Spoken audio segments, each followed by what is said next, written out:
evictions work in Nassau County, New York. I am waiting in front of a house where I am evicting a tenant. I own the property for a very long time, and there's another tenant in there that is supposed to leave at the end of the month.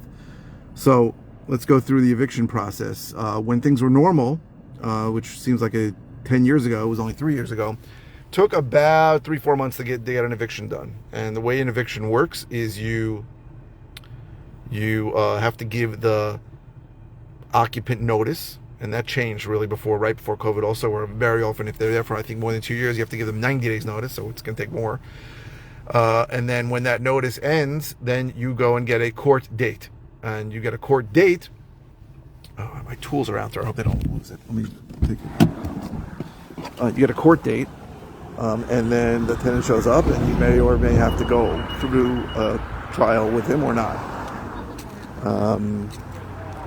Let me just show. It's a bunch of movers out here. The sheriff's out here. Everybody's out here. A lot of activity. I should probably get my stuff. 1 second.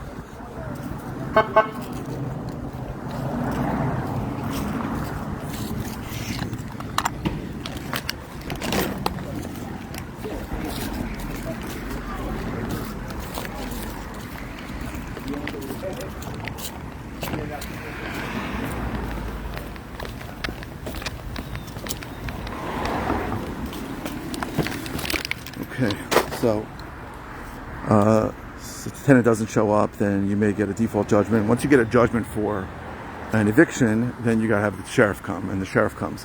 The truth is, with 90-day notice, it's gonna take more than 3-4 months. Obviously, it's probably gonna take like 60 days. But when it comes, you have to get a mover. The moving truck, multiple moving trucks are here.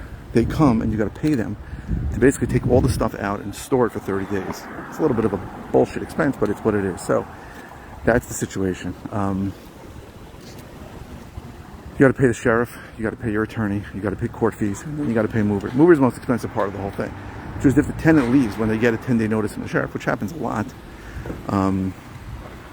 you save most of the expense. But it takes time. So, I mean, they got 15 movers here moving all the stuff out. Thankfully, there's not a lot of stuff in there. They told me, and I've had situations like this, where this morning they had 3 trucks full of things, which is crazy. So the eviction is going on. Stuff is getting moved out. This tenant is being cooperative. Sometimes they're violent, sometimes they're crazy. Most of the time they just accept it once the sheriffs come with their guns. So that is how evictions work in this area. And I'm going to change the code and get a new key, change the locks, and I will have possession of part of this property, with the other part supposed to be leaving at the end of the month, but who knows. So, I mean, I've had a lot of evictions going on really since January 15th when the moratorium ended, and what are we now in October? So, what is that, 9 months? I mean, nothing really starts in February, so 8 months.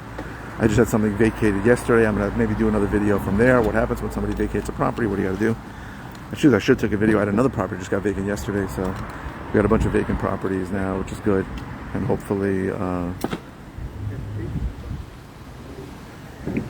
hopefully there'll be more and we can get them online to sell. Thanks.